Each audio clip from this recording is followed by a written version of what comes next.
Hey guys, Brian and Jeff with Workshop Addict, and we are installing a 4-inch rough country lift on a 2010 F150. We're at the point now where we're going to start reinstalling parts and pieces in the new bracketry with the kit. We've torn everything down and it looks pretty empty up in here. Yeah, we're to the point where we're going to start making it look full again. Yeah. And if you guys are doing this, pay close attention to the instructions. They're pretty self-explanatory if you follow them through, all step by step. They're very handy. We started out by removing the tires, taking off your tie rod ends, followed up with taking your brakes off, going to upper and lower control arms, pulling your spindle out. Then it goes into, I believe from there we went to actually dropping the front axle out, getting ready to make our cuts for the reinstallation of the new brackets. That's where it got kind of hairy. We have to make a few cuts just in order to drop the front axle out. Just to give it a little more room to work it out. And then if you do have the point where the upper bolt of the axle hits on your steering shaft, your steering knuckle. Yep, you just have to turn the wheel a little bit to get out and lower the front axle out. We're on a lift, so it made it a little easier for us. We didn't have to actually wrestle it on the ground. I would not want to. And it's not overly heavy. No. It's just a little awkward, but very easily to get out. Right, then finish up, make the rest of your cuts, clean up your cuts, make them all look good. Drill your hole. Yeah. One hole in the mounting bracket. It's all a little tight in there. Take your time, go through it, don't get frustrated. So when you're installing the differential brackets and the cross members back onto the truck, make sure that you leave the bolts a little bit loose so that you can use the float to get everything lined up. Yes, it gives you a little more room, easier to install things if they're not tightened up, just to line up everything that comes behind it. And in the instruction, it'll tell you which ones to leave loose until you move on to your next step, and then you tighten those, leave your next set open.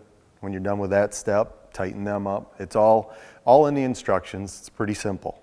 Yeah, everything seems to be laid out well, and if you follow the instructions, it goes back together pretty simple. The front end, the only part where I guess we kind of lacked a little bit was where exactly should we put the cams for the alignment. Yeah, to get it from here to the alignment shop. So we centered everything up. And that was one of the things with the 4-post lift. We have a little bit more trouble figuring out where everything sits. And we centered everything just to get it close. It wasn't close. No. It wasn't a horrible ride, but it was Luckily, we only had 6-7 miles to go. So we got it close anyway. But the front end buttoning up, we had a little bit of trouble with the driver's side brake line. We probably could have pulled, stretched, and really put the brake line on the frame. Instead, we just decided to spend the extra $10 and get an extension. We put a quick brake line extension in, and life was a lot better. Now everything's back to where it was in the factory. Yeah. We didn't alter anything that way. We were a little bit more comfortable. We need to do a brake flush on this anyway, so for us it was pretty simple. Front end wise, we did have to drill out the, what'd you call them, hubs? For the caliper brackets. Make sure that you use, or you know where your washers are. You're going to need those. Drill straight lines. It was a 41/64 bolt, or drill bit. Drill bit, excuse me. So make sure you have one of those. We didn't. We had to go grab one. Other than that, it was very simple putting everything back together. Make sure that you keep the hubs clean. Don't get dirt inside of those when you're grinding things out. And take it easy. Go slow and enjoy it. It's not bad. Very simple. When we moved on to the back end of the truck, that was even more fun because basically just pull your shocks off, do all the drop right off the bat, all your drop brackets for your brakes. Get them out of the way. Just do it now. That way it'll have a little bit more room when you actually jack the truck up and you need to install the spacers or lifting blocks. On this truck, we actually put a 5.5-inch lift block. We removed the 1.25-inch lift block that was already there. The factory block came out. That allowed us to have pretty much the same rake from the factory. It's all going to depend on what part of the country that you live in and what look you like. What look you like. This happens to be the look that I wanted. We nailed it to a T. We got it exactly what we wanted. It's going to be a matter of if you tow, if you want to look a little bit like the back's a little lower than the front. A little higher. It's personal preference. That's exactly what it is. So you have options with the back, and the shocks that come with it basically work with everything. So take your time back there. Again, make sure everything's tight, tighten your shocks up really good. Everything was really simple and fit well. And when we got done, we drove this to the alignment shop, came back, put on our new rims and tires, and we have one heck of a stance.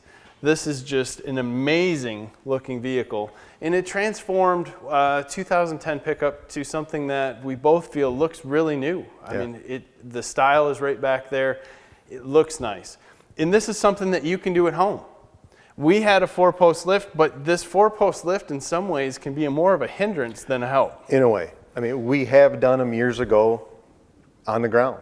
Right. And we didn't have any problems doing it. No. In some ways, if you want to crawl around on the ground, it might be easier than doing it on a 4-post lift. If you have a 2-post lift, you're in business. Yeah, it's even That's easier. the way to go. So take this on if you want to do it. It's not hard. The rough country 4-inch lift is not overly expensive.